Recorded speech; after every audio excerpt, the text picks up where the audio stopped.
Hello everyone. આજે આપણે હવે આપણું જે એન્વાયરમેન્ટ ચેપ્ટર જે છે બધા એ એન્વાયરમેન્ટના બધા ચેપ્ટરનું એક લાસ્ટ ચેપ્ટર એટલે કે બાયોડાયવર્સિટી એનું આપણે ડિસ્કશન કરવાનું છે. બાયોડાયવર્સિટીનો અર્થ શું થાય છે પહેલા તો આપણે એ જાણી લઈએ.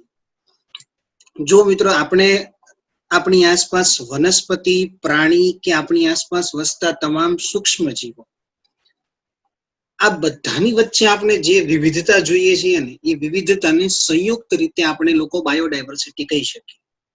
અથવા તો બીજી બાયોડાયવર્સિટીની જો સરળ વ્યાખ્યા આપવી હોય તો આપણે શું આપી શકીએ, તો કે આપણી આસપાસ વસતા તમામ સજીવોની વચ્ચે આપણને જે વિવિધતા જોવા મળે છે ને એને સંયુક્ત રીતે આપણે બાયોડાયવર્સિટી એટલે કે જૈવ વિવિધતા એવું નામ આપી શકીએ છીએ. આપણે ચેપ્ટરની શરૂઆત કરીએ.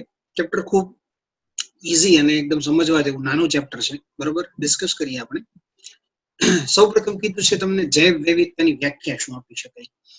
જૈવ વિવિધતા શબ્દ જે છે એ સામાજિક જીવ વૈજ્ઞાનિક એડવર્ડ વિલ્સન દ્વારા જૈવિક સંગઠનના સ્તરે વિવિધતાના વર્ણન માટે આપવામાં આવ્યો હતો. આપણે શું કીધું હતું કે દરેક જે સંગઠનો છે, મતલબ દરેક એટલે તમે વિચારો કે ભાઈ દાખલા તરીકે માનવ વસ્તી જે છે તો માનવ વસ્તીની અંદર પણ તમને કેટલીક વિવિધતા જોવા મળે છે, બરોબર છે. દાખલા તરીકે તમે ઇન્ડિયાની અંદર જે પ્રકારના માણસો છે એ પ્રકાર ટૂંકમાં લુક વાઇઝ તમે જોવા જાઓ તો ફોરેન ની અંદર જાઓ તમે, યુકે યુએસએ તો અલગ હોય છે, આફ્રિકા જાઓ તો અલગ હોય છે, ચાઇના જાઓ તો અલગ હોય છે, મોંગોલિયા જાઓ તો અલગ હોય છે. તો કહેવાનો મારો મતલબ શું છે કે આપણી અંદર પણ વિવિધતા છે. તો એ હિસાબથી તમે હ્યુમન બીઈંગ્સ ને બાકી બધા સજીવો સાથે કમ્પેર કરો તો કેટલી બધી વિવિધતા જોવા મળતી હોય છે. જૈવ વિવિધતા પૃથ્વી પરના સજીવોનું વૈવિધ્યપણું દર્શાવે છે. વૈવિધ્યપણું દર્શાવે છે એટલે પૃથ્વી પર વસતા તમામ સજીવો વચ્ચે જે વિવિધતા છે એ દર્શાવે છે. સૌથી વધારે વૈવિધ્યપણું આપણને મોનેરા સૃષ્ટિમાં જોવા મળે છે. વિટીકરની 5 સૃષ્ટિય વર્ગીકરણમાં પહેલી સૃષ્ટિ હતી મોનેરા. 5 હતી, આપણને ખ્યાલ છે. મોનેરા, પ્રોટિસ્ટા, ફૂગ, વનસ્પતિ અને પ્રાણી. એમાં સૌથી પહેલું કયું હતું? મોનેરા હતું. મોનેરામાં આપણે જાણીએ છીએ કે મોનેરાનો એકમાત્ર સભ્ય જે છે સોલો મેમ્બર એ બેક્ટેરિયા છે. અને બેક્ટેરિયાની અંદર પણ એટલું બધું વૈવિધ્ય જોવા મળે છે આપણને કે સૌથી વધારે આપણે એમ કહી શકીએ કે મોનેરા સૃષ્ટિ વૈવિધ્ય ધરાવે છે. ભારત વિશ્વની 8.1% જૈવ વિવિધતા ધરાવે છે. ભારત વિશ્વની ટોટલ 8.1% જૈવ વિવિધતા ધરાવે છે. અને સાથે સાથે ભારત વિશ્વના 12 મોટા જૈવ વિવિધતા ધરાવતા વિસ્તારો, આમ તો દેશો અથવા વિસ્તારો જે કહીએ આપણે ભૌગોલિક ક્ષેત્રો, એમાં સમાવિષ્ટ છે. જો આ બહુ સમજવા જેવી વસ્તુ છે. આ વસ્તુ દર્શાવે છે વિશ્વની અંદર અત્યારે 195 કરતા વધારે દેશો છે. 195, નાના મોટા બધું ગણો તો 195 પ્લસ, એટલે કે લગભગ 201 આજુબાજુ દેશો છે. એમાં ભારત ટોપ 12 દેશની અંદર આવે છે. એટલે આપણે સમજી શકીએ છીએ કે ભારત પાસે જૈવ વિવિધતાનો વારસો કેટલો સમૃદ્ધ છે, કેટલો રીચ છે. એ બહુ મહત્વની વસ્તુ છે એના માટે. તો આ થઈ ગઈ જૈવ વિવિધતાની વ્યાખ્યા. જૈવ વિવિધતાના પ્રકારો વિશે હવે ચર્ચા કરવી છે. જો મિત્રો કોઈ એક જાતિ હોય ને જનીનિક સ્તરે કે તેના વિતરણ ક્ષેત્રની અંદર જે છે ને એ આપણને હંમેશા જે છે એ તફાવત મતલબ વિવિધતા દર્શાવે છે, બરોબર. તમે કદાચ કોઈ એક જાતિને જનીનિક સ્તરે લ્યો કે પછી એનું વિતરણ ક્ષેત્રે લ્યો, એ આપણને હંમેશા ડિફરન્સ બતાવે. એટલે પહેલો પોઈન્ટ આપણે અહીંયા જ કરેલો છે. એક એક્ઝામ્પલ તરીકે જો કીધું કે હિમાલયના વિવિધ વિસ્તારોમાં ઉગતી ઔષધીય વનસ્પતિ સર્પગંધા જે આપણે કહીએ છીએ. સર્પગંધા માટે જે છે એક વર્ડ જે છે એ રાઓલ્ફિયા વોમિટોરિયા છે. યાદ રાખજો મિત્રો, રાઓલ્ફિયા વોમિટોરિયા. હવે સર્પગંધા જે છે ને એમાંથી પ્રાપ્ત થતું રિસર્પિન નામનું એક રસાયણ છે, બરોબર. એની ક્ષમતા અને સાંદ્રતાના સંદર્ભમાં તે જનીનિક વિવિધતા ધરાવે છે. એટલે તમને આ જ પ્લાન્ટ્સ ની અંદર જે છે એ ટૂંકમાં એના ક્ષમતા અને સાંદ્રતાના સંદર્ભે કેટલી વિવિધતા જોવા મળે છે. આગળ હું તમને એક બીજી વાત કરીશ, ડાર્વિન ફિન્ચની. ફિન્ચ એક પક્ષી છે, પણ અલગ અલગ પોતાની ખોરાકની જે હેબિટ હતી એના લીધે આજે ફિન્ચ જે છે એને કેટલાય પ્રકારના અલગ અલગ જે છે એ ચાંચ ને પોતાનું જે સ્ટ્રક્ચર છે એમાં ચેન્જીસ આવેલા છે. તો અહીંયા આ વસ્તુ આપણને સમજાવી છે. અને આ રસાયણોનો ઉપયોગ જે છે ને એક આપણી બુકમાં પોઈન્ટ નથી આપેલો, ખાસ જરૂર લાગે તો નોંધી લેજો કે આપણી બુકની અંદર નથી, એટલા માટે કહું છું કે રસાયણ આ રિસર્પિન નો યુઝ ક્યાં છે. તો અહીંયા લખેલું છે કે રિસર્પિન જે છે ને એક પ્રકારનો આલ્કલોઇડ છે અને એ હાઈ બ્લડ પ્રેશર અને માનસિક રોગીઓ જે હોય ને, હાઈ બ્લડ પ્રેશર કે માનસિક રોગીઓ એની સારવાર માટે વપરાય છે. તો આ એક ખાસ પોઈન્ટ જે છે તમારે અહીંયા યાદ રાખવાનો છે. નેક્સ્ટ વાત કરીએ આપણે હવે જાતિ વિવિધતા કોને કહીશું આપણે? જાતિ વિવિધતા. હવે જો જાતિ વિવિધતા એટલે એક બીજો પોઈન્ટ આપણે અહીંયા સમજીએ, અને એ સમજતા પહેલા હું તમને એક વસ્તુ એ પણ ક્લિયર કરી દઉં કે આપણી પૃથ્વી ઉપર આપણે જે વિવિધતાના સ્તરો જોવા જઈએ છીએ, પૃથ્વી ઉપર જૈવ વિવિધતાનું ડિસ્ટ્રીબ્યુશન એક સરખું થયેલું નથી. મતલબ તમે પૃથ્વી ઉપર ને પૃથ્વી પર જોવા જાવ તો તમને અલગ અલગ ભૌગોલિક ક્ષેત્રમાં અલગ અલગ પ્રકારની જૈવ વિવિધતાઓ જોવા મળે. તમે દરિયાના ઊંડા વિસ્તારની અંદર જતા રહેશો તો તમને ત્યાં એક પ્રકારની અલગ જૈવ વિવિધતા જોવા મળશે. તમે એક તળાવમાં જતા રહેશો, આગળ તમને વસંત તંત્ર વિશે અભ્યાસ કરી ગયા છો તો તમને હવે એ વસ્તુનો ખ્યાલ હશે. મતલબ પૃથ્વીના દરેક સ્તરે જૈવ વિવિધતાનું જે ટૂંકમાં ડિસ્ટ્રીબ્યુશન છે, વહેંચણી છે, એ ઇક્વલ નથી, અનઇક્વલ છે, અલગ અલગ થયેલી છે. આ વસ્તુ એક સમજવાની છે આપણે અહીંયા. જાતિ વિવિધતા એટલે શું? તો કે ભાઈ જો જે વિવિધતા આપણને જાતીય સ્તરે જોવા મળે ને જાતીય વિવિધતા કહેવાય. બહુ સમજવાની વસ્તુ છે. ઉદાહરણ તરીકે તમે ભાઈ પૂર્વ ઘાટ કરતા પશ્ચિમ ઘાટમાં ઉભયજીવીઓની સંખ્યા વધારે છે અને જાતીય વિવિધતા પણ વધારે છે. હવે તમે પૂર્વ ઘાટ અને પશ્ચિમ ઘાટ વિશે આપને જો આપણે ભણી ગયા હશો તો આપણને ખ્યાલ હશે, પણ તમને હું સરસ મજાનો એક અહીંયા જે છે એ ભારતનો નકશો તમારી સામે અહીંયા ડ્રો કરીને તમને સમજાવું એટલે તમને થોડું વધારે ક્લિયર થાય. આ ભારતનો નકશો આપણે ડ્રો કરેલો છે, અડધો ડ્રો કરવાની જરૂર છે કારણ કે આપણે પશ્ચિમ ઘાટની વાત કરવી છે એટલા માટે, બરોબર છે. હવે તમે જે ભારતનો નકશો અહીંયા જુઓ છો મારી સાથે, એમાં મિત્રો આજે તમે ભાગ જુઓ છો અહીંયા ગુજરાતનો, આજે હું બ્લેક લાઈન કરી રહ્યો છું તમારી સામે.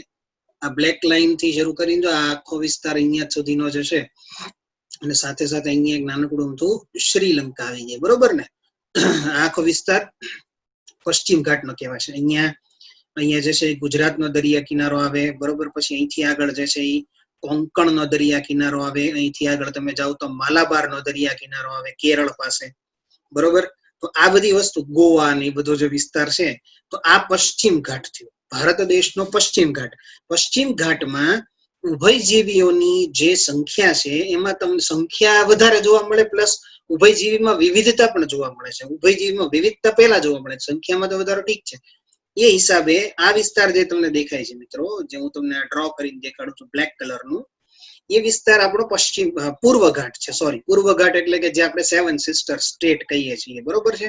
7 સિસ્ટર સ્ટેટ કહી દો, પછી તમે ઓડિશા કહી દો છો, અને એ જે ઉત્તરી સરકારનો જે દરિયા કિનારો આવે એ વિસ્તાર આખો જે છે ને અહીંયા, આજે આખો ઉત્તરી સરકારનો દરિયા કિનારો કહેવાય. આ વિસ્તાર તમે જે જોઈ રહ્યા છો ને, આ વિસ્તાર તમને જે દર્શાવે છે, શું દર્શાવે છે? તો કે એ પૂર્વી ઘાટ દર્શાવે છે. તો આ ઘાટની સંદર્ભે અહીંયા તમને જૈવ વિવિધતા ઉભયજીવીઓની વધારે જોવા મળશે. બસ આ વસ્તુ ડ્રો કરીને સમજાવવાનું રીઝન એ જ હતું કે તમને જે છે એ વધારે ક્લિયર થાય કે હું શું કહેવા માંગુ છું, બરોબર છે. તો હા, અહીંયા આપણી સામે સ્ક્રીન પર તમે જોવા જાવ તો તમને આલ્ફા વિવિધતા આપી છે. આખી દુનિયા જ્યારે ઓનલાઈન થઈ રહી છે, નવી ટેકનોલોજી નવી લાઈફસ્ટાઈલ સાથે સંલગ્ન થઈ રહી છે અને વર્ક ફ્રોમ હોમ જ્યારે નોર્મલ બની રહ્યું છે, ત્યારે સ્ટડી ફ્રોમ હોમ શું એક સારો આઈડિયા નથી? લર્ન લિબર્ટીની નવી એપ. ગુજરાતની સૌથી પ્રતિષ્ઠિત વિશ્વસનીય કોચ અને માર્ગદર્શક લિબર્ટી કરિયર એકેડમી દ્વારા પ્રસ્તુત છે લર્ન એપ. અને આ એપ ખાસ કરીને ધોરણ 9 થી 12 ગુજરાતી અને ઇંગ્લિશ મીડિયમ તથા નીટ, જેઈઈ મેઇન અને ગુજસેટ જેવી સ્પર્ધાત્મક પરીક્ષાઓ માટે બનાવવામાં આવી છે. તો હવે લિબર્ટીની નવી લર્ન એપ ડાઉનલોડ કરીને આપ ક્યાંય પણ અને આપના અનુકૂળ સમયે અભ્યાસ કરી શકો છો. આલ્ફા વિવિધતા એટલે શું? તમે આલ્ફા વિવિધતા જોશો, અહીંયા તમને કીધું છે આલ્ફા વિવિધતા એટલે મિત્રો લોકલ લેવલ ઉપર વિવિધતા. લોકલ વિવિધતાના નામે પણ એને ઓળખી શકાય. વસ્તીના સજીવો વચ્ચે તમને જ્યારે જોવા મળે તો એને તમે લોકલ વિવિધતા કહી શકો, બરોબર છે. એક જ વસ્તીમાં વસતા જે કઈ સજીવોની વચ્ચે જોવા મળતું હોય તો. બીજી આપણે વાત કરીએ તો બીટા વિવિધતા છે. બીટા વિવિધતા એ બે અલગ અલગ વસ્તીના અને બે અલગ અલગ ક્ષેત્રના જે સજીવો હોય ને એની વાત કરી શકાય, બરોબર છે. જેમ કે તમે તળાવની અંદર રહેતા પક્ષીની વાત કરી શકો, જંગલમાં રહેતા પક્ષીઓની વાત કરી શકો, બરોબર છે. પેલું જો તમે તળાવની ઉપર જે વસતા પક્ષીઓ હોય કે જે માછલી ખાવા માટે ત્યાં રહેતા હોય, તળાવની અંદર નહીં પણ તળાવની ઉપર જે પક્ષીઓ વસતા હોય, બરોબર છે, એ પક્ષીઓની વાત કરી શકો.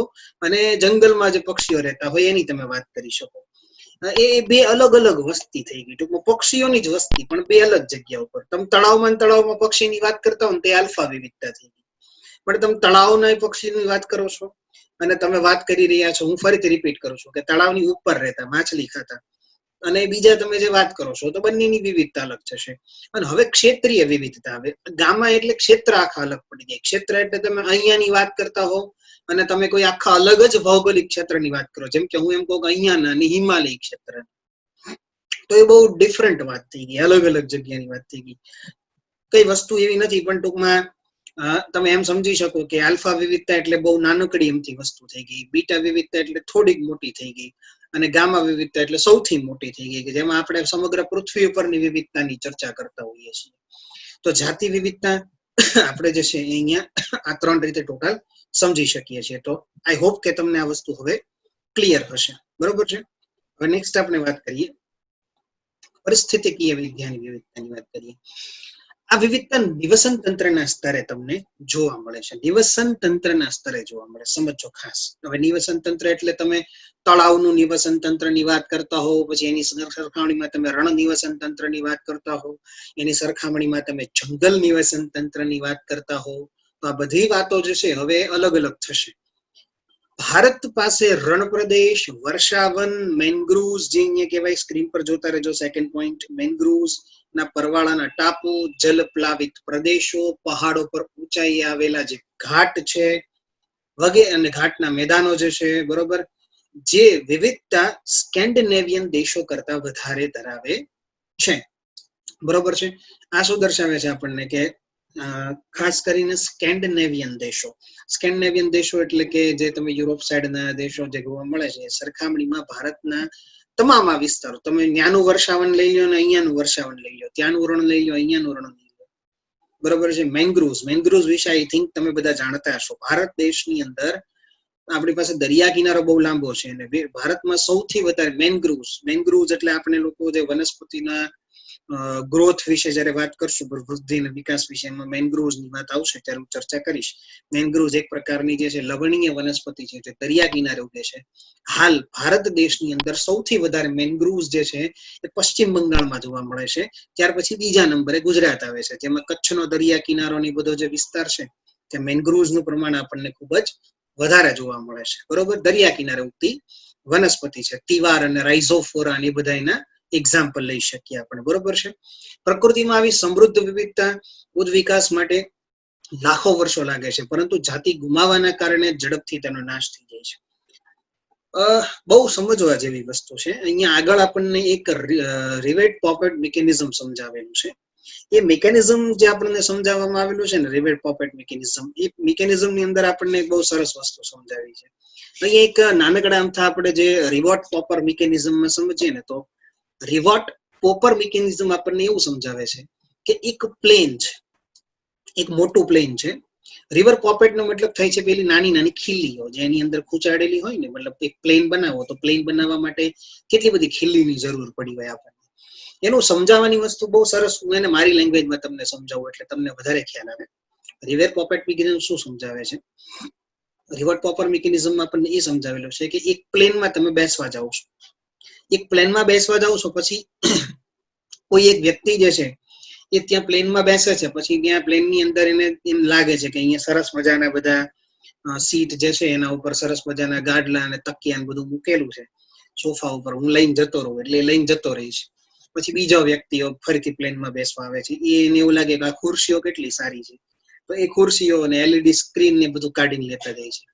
ધીરે ધીરે એક પછી એક બધા આવતા જાય છે ને બધા કાઢતા જાય છે. હવે મિત્રો સમજો કે જયારે પહેલો વ્યક્તિ જયારે પ્લેનની અંદરથી જે તકિયાની બધી વસ્તુ લઈને જતો રહેલો, ગાદલાની બધી વસ્તુ, તો એ વસ્તુ લઈ જવાના કારણે પ્લેનને કોઈ ફેર નતો પડેલો. પણ ધીરે ધીરે ધીરે જયારે બધું લેવાતા જશે, એક સમય આખું પ્લેન જે છે એનો નાશ થઈ જશે. સમજવાની વસ્તુ શું છે કે આપણે લોકો એવું સમજીને જૈવ વિવિધતાને નુકસાન પહોંચાડીએ છીએ કે મારા એકના નુકસાન પહોંચાડવાથી શું થઈ જવાનું છે, પણ હકીકતે જયારે આપણે બધા જ સંયુક્ત રીતે આવું વિચારીએ છીએ ને, ત્યારે જૈવ વિવિધતાને બહુ મોટું નુકસાન થાય છે. માટે અહીંયા છેલ્લો પોઈન્ટ લખેલો છે કે પ્રકૃતિમાં આપણે જે જૈવ વિવિધતા આજે ભોગવી રહ્યા છીએ મિત્રો, પૃથ્વીની એજ 4.6 અબજ વર્ષ છે.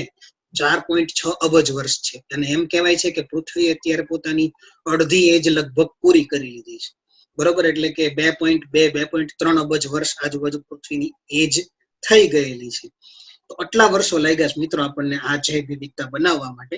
પણ આ જૈવ વિવિધતાનું નુકસાન તો કે તમે વિચાર કરો કે માત્ર છેલ્લા 500 વર્ષની અંદર જ આપણે લોકોએ 30 જેટલી જાતિઓ જે છે ને એને સમૂળ નાશ કરી દીધો છે. આ પ્રકારની જાતિઓ હવે જોવા જ નથી મળતી આપણને.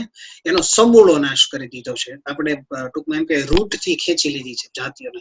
હવે એનું એક પણ પક્ષી જે પશુ કે કંઈ પણ હશે જીવંત નથી. તો આ સમજી શકીએ છીએ કે આપણે કેટલું ડેમેજ કરી ચૂક્યા છીએ. બરોબર છે. નેક્સ્ટ વાત કરીએ. તમારી સ્ક્રીન પર તમે જોઈ શકો છો કે વૈશ્વિક જૈવ વિવિધતાનું પ્રતિનિધિત્વ તમને અપૃષ્ઠવંશી, પૃષ્ઠવંશી અને વનસ્પતિ જાતિઓના વર્ગીકરણ જે છે ટૂંકમાં વર્ગ કોઈને પ્રમાણસર આપેલું છે. જરાક આપણને અહીંયાથી ખ્યાલ આવશે શું કહેવા માંગુ છું. તમે જોશો તો અહીંયા હવે જો મિત્રો અહીંયા તમને કીધું છે કે કીટકો. પ્રાણી સમુદાયની જયારે તમે વાત કરવા જાઓ એમાં ખાસ કરીને અહીંયા તમને અપૃષ્ઠવંશીની વાત કરવાની કીધી છે. બરોબર છે. તો આપણે જાણીએ છીએ કે અપૃષ્ઠવંશીઓમાં સૌથી વધારે કીટકો છે. બરોબર, કીટકો સંધિપાદ સમુદાય સૌથી વધારે છે. કેટલો? તો કે વર્લ્ડનો ટોટલ પ્રાણી છે ને એમાં 2/3 ભાગ 66% ભાગ ખાલી કોણ છે? તો કે સંધિપાદો જ કવર કરે છે. એ સિવાય તમે જોવા જશો તો સ્તરકવચીઓ કીધા છે, મૃદુકાય કીધા છે અને અન્ય પ્રાણી સમૂહ કીધા છે. શેમાં કીધા છે મિત્રો? તમને અપૃષ્ઠવંશીઓમાં કીધા છે. બરોબર. ચલો હવે આ બાજુ આવી જાઓ. પૃષ્ઠવંશીઓ. પૃષ્ઠવંશીઓમાં સૌથી વધારે મત્સ્ય છે. આ યાદ રાખવું, આકૃતિ સમજાવું છું પણ આ ક્યારેક પ્રશ્નની અંદર પૂછી લે આપણને અને આપણને કામ લાગે, હેલ્પફુલ થાય. બરોબર છે. સસ્તનોની અંદર જુઓ, સસ્તનો અહીંયા આટલા છે, પક્ષીઓ વધારે છે, સરીસૃપો અને ઉભયજીવીઓ આમ બધા ઓલમોસ્ટ ઇક્વલ પ્રમાણની અંદર છે, પણ છતાંય પક્ષીઓનું પ્રમાણ જે છે વધારે છે. એ જ રીતે વનસ્પતિઓમાં આવવું જોઈએ. આપણે શું કીધું છે? સૌથી વધારે જોશો તમે તો તમને આપેલું છે ફૂગ. આ બધા પ્રશ્નો, આનાથી પ્રશ્નો પૂછશો મિત્રો. તમને યાદ રાખજો, આમાંથી તમને એમ પૂછશે કે વનસ્પતિ સમુદાયની અંદર સૌથી વધારે વિવિધતા કોની છે, તો તમારે આ આન્સર ખબર હોવો જોઈએ તમને કે ફૂગની હશે. બરોબર છે. ત્યાર પછી તમે જુઓ તો અહીંયા તમને કીધું છે મોસ આટલી છે દ્વિઅંગી, આટલી તમને ત્રિઅંગી કીધી છે. એનાથી પણ એક વિશેષ વાત કરીએ તો ફૂગની સામે ઇક્વલ ટુ ઇક્વલ તમે જુઓ તો આવૃત બીજધારી આવી ઉભી રહી છે. બરોબર છે. ઘણી વાર આપણને ખ્યાલ ના હોય ને આપણે આન્સર લીલ ટીક કરીને આવીએ, પણ અહીંયા જુઓ લીલ જે છે એ આટલી જ છે ખાલી, અને લાઇકેન્સ તો ખાલી એટલા જ છે. શું દર્શાવે છે? આ સમજાવે છે તમને દરેક ટ્રોપિક લેવલ ઉપર. તમે અપૃષ્ઠવંશીની વાત કરશો, પૃષ્ઠવંશીની વાત કરશો કે પ્રાણીઓની વાત કરશો, આ તમને એ સમજાવી રહ્યું છે કે તમને અહીંયા કેટલા જે ઓર્ગેનિઝમ જે છે એ તમને અહીંયા જોવા મળી રહ્યા છે દરેક ક્ષેત્રની અંદર. અપૃષ્ઠવંશી લઈ લ્યો, પૃષ્ઠવંશી લઈ લ્યો કે પછી વનસ્પતિઓ લઈ લ્યો, કેટલા જોવા મળી રહ્યા છે એ તમને સમજાવી રહ્યા છે. તો આઈ હોપ કે આ તમને વસ્તુ હવે ખ્યાલ હશે. બરોબર છે.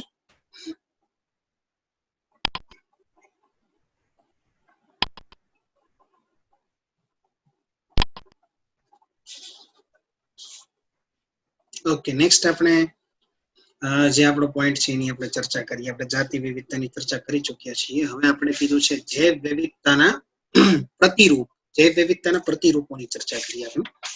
ચલો મિત્રો, જૈવ વિવિધતાના પ્રતિરૂપોમાં સૌથી પહેલા તમને અહીંયા જે વસ્તુ કીધી છે એ તમને કીધું છે અક્ષાંશીય ઢોળાંશ. ઓકે, ચલો સમજીએ. પહેલા તો અક્ષાંશીય ઢોળાંશ સમજવા માટે અક્ષાંશ સમજવું જરૂરી છે. અક્ષાંશીય ઢોળાંશ સમજવા માટે શું સમજવું જરૂરી છે? અક્ષાંશ સમજવો જરૂરી છે. અક્ષાંશ જો આપણે સમજીશું તો આપણને આ વસ્તુ ક્લિયર સમજાઈ જશે. એક જ મિનિટ, સ્ટાર્ટ કરીએ આપણે.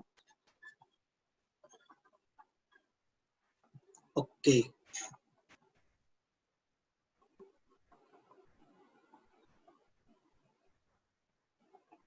ઓકે, વેઇટ અ મિનિટ. આપણે સમજવાની ટ્રાય કરી રહ્યા છીએ.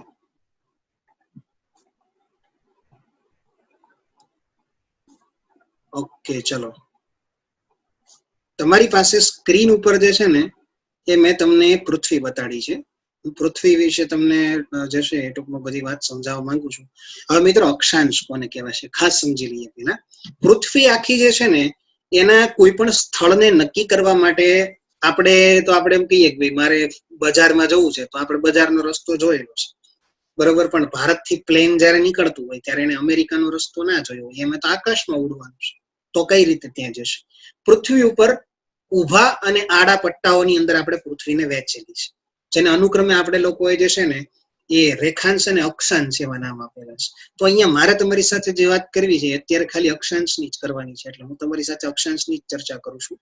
સૌથી મોટો અક્ષાંશ કે જે આપણે અહીંયા વચ્ચેની સાઈડ આપણે ડ્રો કરીએ છીએ, બરોબર, સૌથી મોટો અક્ષાંશ કે જે આપણે વચ્ચેની બાજુ ડ્રો કરીએ છીએ, અહીંયાથી શરૂ કરીને તમે જો આ ડ્રો કરો છો રેડ પોઈન્ટ થી શરૂ કરીને, આ જે તમને જોવા મળશે થોડોક આપણને વચ્ચે આડો થઈ ગયો છે પણ વાંધો નહીં, સમજીએ. આ આપણો અક્ષાંશ જે છે ને વિષુવવૃત્ત કહેવાશે, બરોબર છે. આ શું કહેવાશે? વિષુવવૃત્ત કહેવાશે. વિષુવવૃત્ત એટલે વચ્ચેનો ભાગ કે જે પૃથ્વી આખી જે છે ને જેના ઉપર ટૂંકમાં સૌથી વધારે ડ્રો કરી દઈએ આપણે પૃથ્વી, ફરીથી ખ્યાલ આવે. આ રીતે તમે જોવા જાવ તો અહીંયા આ વચ્ચેનો જે ભાગ જોવા મળે છે ને એ તમને વિષુવવૃત્ત કહેવાશે. મિત્રો, વિષુવવૃત્ત થી શરૂ કરી અને આ જે ઉપરનો ભાગ તમને દેખાય ને આને આપણે લોકો કહેશું પૃથ્વીનો ઉત્તર ગોળાર્ધ અને આપણે આને કહેશું પૃથ્વીનો દક્ષિણ ગોળાર્ધ. ખાસ સમજો. તો અહીંયા કેવું થશે કે અહીંયા તમે જોવા જાવ તો પૃથ્વી ઉપર આ બાજુ આવી રીતના તમે આડા આગળ પટ્ટાઓ તમને જોવા મળશે, બરોબર. આવા પટ્ટાઓ તમને ક્યાં સુધી? તો કે અહીંયા જે ધ્રુવ પ્રદેશ છે ને, આ ધ્રુવ પ્રદેશ જે છે એ છે 90, બરોબર છે. અને આ જે છે એ 0, એટલે 0 ડિગ્રી અક્ષાંશ મારે કેવું હોય ને તો વિષુવવૃત્ત છે, 90 ડિગ્રી અક્ષાંશ મારે કેવું હોય ને તો ધ્રુવ છે, બરોબર. 0 પછી અહીંયા તમે આગળ જાઓ તો 1 2 3 4 5 6 7 8 9 10 એમ કરતા કરતા અહીંયા 90 સુધી આવે, બરોબર છે. અને આગળ આ વસ્તુ તમને સમજાવી ચુક્યો છું કે આ પૃથ્વી ગોળ છે એટલા માટે અક્ષાંશ પણ કેવા છે તો કે ગોળ છે. દાખલા તરીકે આ રીતે પણ આપણે 2 ડાયમેન્શનમાં જોઈએ તો આપણને ખાલી એક નાનકડો અમથો લીટો જ જોવા મળે. હવે સમજવાની વસ્તુ એ છે મિત્રો કે આ વિષુવવૃત્ત જે વિસ્તાર છે, આ વાત હું બહુ આગળ તમને ક્લિયર કરી ચુક્યો છું, છતાં ફરીથી કહું છું કે વિષુવવૃત્તનો જે આપણો વિસ્તાર છે ત્યાં સૂર્યના કિરણો સીધા પડે છે. સૂર્યના કિરણો સીધા પડવાના કારણે સૌથી બેનિફિટ આપણને એ થશે કે અહીંયા જે છે પ્રકાશ સંશ્લેષણ સૌથી વધારે થાય છે. જો મિત્રો પ્રકાશ સંશ્લેષણ વધારે થશે તો પ્રકાશ સંશ્લેષણ વધારે થવાની સાથે અહીંયા વનસ્પતિ, પછી પ્રાણીઓ, સૂક્ષ્મ જીવોથી માંડીને બધા જે છે ને એ સૌથી વધારે હશે. આપણે વિષુવવૃત્ત થી શરૂ કરીને 23.5 ડિગ્રી ઉત્તર, 23.5 ડિગ્રી દક્ષિણ સુધી તમે જાઓ વિસ્તાર, બરોબર. તો ટૂંકમાં જે છે ઉષ્ણ કટિબંધ જેને કહેવાય, એકચ્યુઅલી અહીંયા આપણે જેને વિષુવવૃત્ત છે એની આસપાસનો વિસ્તાર ઉષ્ણ કટિબંધીય વિસ્તાર કહેવાય. અહીંયા સીધો સૂર્યપ્રકાશ પડે છે, તો સીધો સૂર્યપ્રકાશ પડવાના કારણે આ પટ્ટો એવો છે કે જ્યાં તમને હંમેશા વરસાદ વધારે મળશે. અને આ એવો વિસ્તાર છે કે જ્યાં પૃથ્વીના બધા જ 12માસીય જંગલો આવેલા છે, રેઇન ફોરેસ્ટ જેને કહેવાય, વરસાદી જંગલો અહીંયા આવેલા છે. તો આના ઉપરથી મિત્રો એક વસ્તુ ખબર પડે આપણને કે પૃથ્વી ઉપર વિષુવવૃત્ત ઉપર જૈવ વિવિધતા સૌથી વધારે છે. જો વિષુવવૃત્ત થી તમે ધ્રુવ પ્રદેશ તરફ જવા જશો તો જૈવ વિવિધતામાં ઘટાડો થતો જોવા મળશે. એ જ સંદર્ભે તમે અહીંથી જેમ વિષુવવૃત્ત થી તમે ઉત્તર ધ્રુવ કે દક્ષિણ ધ્રુવ જે તરફ જાઓ તમને જૈવ વિવિધતાની અંદર હંમેશા ઘટાડો થતો જોવા મળશે. એ જ રીતે જો તમે ધ્રુવ પ્રદેશથી શરૂ કરી અને છેક તમે આ બાજુ જવાનો પ્રયત્ન કરો, બરોબર છે, વિષુવવૃત્ત તરફ, તો હંમેશા જૈવ વિવિધતામાં તમને વધારો થતો જોવા મળશે. મતલબ વિષુવવૃત્ત ઉપર પૃથ્વીની જૈવ વિવિધતા સૌથી વધારે છે, જ્યારે ધ્રુવ પ્રદેશો ઉપર જૈવ વિવિધતા સૌથી ઓછી છે, કેટલાક અપવાદોના સંદર્ભે. તો અહીંયા આપણે વાત કરીએ કે વિશ્વમાં જૈવ વિવિધતા વિતરણ જે છે ને એ અસમાન છે. આ બાબત હું તમને પહેલા સમજાવી ચુક્યો છું. ઢોળાંશમાં તમને કીધું કે અક્ષાંશ, ઢોળાંશ અક્ષાંશ જે છે એ એક મહત્વનો ભાગ ભજવે છે. જેમ કે તો કે તમે વિષુવવૃત્ત થી શરૂ કરી અને જો તમે ધ્રુવ પ્રદેશ તરફ જઈ રહ્યા છો તો હંમેશા તમને જૈવ વિવિધતામાં ઘટાડો જોવા મળશે. કેમ મળશે એ મેં તમને સમજાવી દીધું છે, બરોબર. તમે 23.5 ડિગ્રી ઉત્તર થી શરૂ કરી અને તમે 23.5 ડિગ્રી દક્ષિણ સુધીમાં જોવા જાઓ, બરોબર છે, તો આ વિસ્તારમાં સમશીતોષ્ણ અને ધ્રુવ કરતા તમને વધારે જાતિઓ જોવા મળે. સમશીતોષ્ણ ક્યાં? તો કે આ બાજુ જો અહીંયા હું જે આ ટેસ્ટ કરી રહ્યો છું ટીક, આ બંને બાજુ સમશીતોષ્ણ કટિબંધ હોય, બરોબર છે. તો એ જગ્યા ઉપર કરતા તમને વિષુવવૃત્ત ઉપર હંમેશા વધારે જોવા મળશે. ભારતનો મોટા ભાગનો જમીન વિસ્તાર શેમાં આવેલો છે? ઉષ્ણ કટિબંધમાં. આપણે દક્ષિણ ભારત મોટા ભાગનો એની અંદર સમાવેશ થાય છે, બરોબર છે. ઉષ્ણ કટિબંધ જે છે એમાં ખાસ કરીને ઇક્વાડોર એક સમજવા જેવી વસ્તુ છે મિત્રો. ઇક્વાડોર એક દેશનું નામ છે જે પૃથ્વીના ટૂંકમાં એક્ઝેક્ટલી 2 ભાગ પડતા હોય ને એ વિસ્તાર પર આવેલો છે, એટલે ઇક્વાડોર નામ આપેલું છે. તમે ઇક્વાડોર ઉપર જો તમે જોવા જાવ તો ઇક્વાડોર ઉપર થતી ટોટલ વાહકધારી પેશીઓ જે છે, વાહક પેશીધારીઓ વનસ્પતિઓ, બરોબર છે, એની સંખ્યા 10 ગણી વધારે છે કોના કરતા? તો કે સમશીતોષ્ણ કટિબંધમાં યુએસએ ના જે જંગલો છે ને એના કરતા. ઇક્વાડોર અને યુએસએ બે એકબીજાથી થોડાક નજીકના વિસ્તારમાં છે, પણ તમે એકચ્યુઅલીમાં જોવા જશો તો તમને 10 ગણી વધારે વિવિધતા જોવા મળે. આ શું દર્શાવે છે? બસ આ એ જ દર્શાવે છે આપણને કે અહીંયા વિવિધતા જે છે એ વિષુવવૃત્ત ઉપર વધારે હશે, જ્યારે ધ્રુવ પ્રદેશો તરફ જતા હંમેશા ઘટતી જશે. એમેઝોન ની અંદર જો તમે વાત કરો, દક્ષિણ અમેરિકા જે વિસ્તાર કીધો છે તમને, એમેઝોન દક્ષિણ અમેરિકાનો, અહીંયા દક્ષિણ અમેરિકા, બરોબર, તો એ સૌથી વધારે વિવિધતા ધરાવે છે. એમેઝોનને પૃથ્વીના ફેફસા કહેવામાં આવે છે. મિત્રો, એમેઝોન જે છે ને, એમેઝોનનું જે આખું જંગલ છે એ આ રીતે જંગલ છે એમેઝોનનું, અને એ પોતાની આસપાસ આજે હું લાઈન દોરી રહ્યો છું, બરોબર, આ લાઈન કેટલાય દેશો એને ઘેરીને ગોઠવાયેલા છે, એવડું મોટું જંગલ છે. એટલે તમે સમજો, આ કોઈ એક દેશમાં આવેલું જંગલ નથી, આ બહુ બધા દેશોની વચ્ચે આવેલું જંગલ છે. બહુ મોટું જંગલ છે એમેઝોનનું. તમારે ઘણા ડિટેલમાં જોવું હોય ને તો મેપ ઓફ એમેઝોન ફોરેસ્ટ કરીને તમે નેટ ઉપર સર્ચ કરશો ને તો તમને એનો મેપ જોવા મળશે. તમને ખબર પડશે કે એની આસપાસ તમે કેટલા બધા દેશો જે છે એને ઘેરીને ગોઠવાયેલા છે. તો આ બહુ મોટું જંગલ છે. એને પૃથ્વીના ફેફસા એટલા માટે જ કહેવામાં આવે છે. એને પૃથ્વીના ફેફસા કહેવા પાછળનું એક કારણ માત્ર ખાલી એટલું જ છે કે વિશ્વનો 20%, વિશ્વનો કેટલો 20% જે ઓક્સિજન પ્રોડ્યુસ થાય ને ટોટલ, એ ઓક્સિજન માત્ર ને માત્ર કોણ પ્રોડ્યુસ કરે છે? તો કે એમેઝોન જંગલ પ્રોડ્યુસ કરે છે. એટલે એટલા માટે આપણે એને પૃથ્વીના ફેફસા એવું નામ આપેલું છે. 20% ઓક્સિજન ઉત્પન્ન કરવાની એની પોતાની એકલાની ક્ષમતા એ પૃથ્વી પર બીજો કોઈ એવો વિસ્તાર નથી આજ સુધી જોવા મળેલો કે જે આટલું ટૂંકમાં પ્રોડક્શન કરી શકે. એટલા માટે આપણે એને નામ આપેલું છે પૃથ્વીના ફેફસા, ધ લંગ્સ ઓફ અર્થ, બરોબર છે. તો આ વાત થઈ ગઈ જૈવ વિવિધતાના પ્રતિરૂપની અંદર આપણે જે છે એ અક્ષાંશીય ઢોળાંશની વાત કમ્પ્લીટ કરી. હવે પછીનો જે છે એમાં આપણે આગળ જે છે એ જાતિ અને આસપાસના જે ટૂંકમાં સ્પીસીસ છે, જાતિ વિસ્તાર સંબંધો, એની ચર્ચા આપણે કરશું. આખી દુનિયા જ્યારે ઓનલાઈન થઈ રહી છે, નવી ટેકનોલોજી નવી લાઈફસ્ટાઈલ સાથે સંલગ્ન થઈ રહી છે અને વર્ક ફ્રોમ હોમ જ્યારે નોર્મલ બની રહ્યું છે, ત્યારે સ્ટડી ફ્રોમ હોમ શું એક સારો આઈડિયા નથી? લર્ન લિબર્ટીની નવી એપ. ગુજરાતની સૌથી પ્રતિષ્ઠિત વિશ્વસનીય કોચ અને માર્ગદર્શક લિબર્ટી કરિયર એકેડમી દ્વારા પ્રસ્તુત છે લર્ન એપ. લર્ન એપ આપને ઘરે બેઠા કોચિંગ ક્લાસમાં મળતું શિક્ષણ પૂરું પાડે છે અને આ એપ ખાસ કરીને ધોરણ 9 થી 12 ગુજરાતી અને ઇંગ્લિશ મીડિયમ તથા નીટ, જેઈઈ મેઇન અને ગુજસેટ જેવી સ્પર્ધાત્મક પરીક્ષાઓ માટે બનાવવામાં આવી છે. ઓનલાઈન કોર્સમાં જોડાવા માટે ગૂગલ પ્લે સ્ટોરમાંથી લર્ન એપ ડાઉનલોડ કર્યા બાદ સૌપ્રથમ રજીસ્ટર કરવું, જેમાં તમારું full name, email ID, mobile number તથા તમારો પાસવર્ડ સેટ કરવો. હવે આપને મોબાઈલ પર SMS દ્વારા ઓટીપી મળશે તથા ઈમેલ આઈડી પર આવેલ કન્ફર્મેશન લિંકમાંથી તમારું અકાઉન્ટ વેરીફાઈ કરાવવું. ત્યારબાદ એપ્લિકેશનમાં તમારા ઈમેલ આઈડી તથા પાસવર્ડથી લોગિન કરવાનું રહેશે. લોગિન થયા પછી હોમ પેજમાં સૌપ્રથમ આપનું ધોરણ સિલેક્ટ કરો. તેમાં સિલેક્ટ કરવાથી આપને બેચની વિગતો ઉપરાંત ક્લાસીસ, ટેસ્ટ્સ, સ્ટડી મટીરિયલ તથા બીજી વિશેષ માહિતી જોવા મળશે. એક વખત આ પ્રક્રિયા પૂરી થયા પછી બાય નાવ બટન ક્લિક કરીને આપેલ પેમેન્ટ ઓપ્શન્સમાંથી કોઈ પણ ઓપ્શન જેવા કે ડેબિટ કાર્ડ, ક્રેડિટ કાર્ડ અથવા ગૂગલ પે સિલેક્ટ કરીને તરત જ એનરોલ કરી શકો છો. હવે આપની નક્કી કરેલી બેચ ખુલશે. નમસ્તે વિદ્યાર્થી મિત્રો. અને અનુકૂળતા પ્રમાણે આપ નિષ્ણાંત શિક્ષકો દ્વારા સમજાવવામાં આવેલ લેક્ચર સેશન્સ જોઈ શકો છો. આ લેક્ચરને વધુ સમજવા માટે પીડીએફ મટીરિયલ્સ ડાઉનલોડ કરી શકશો.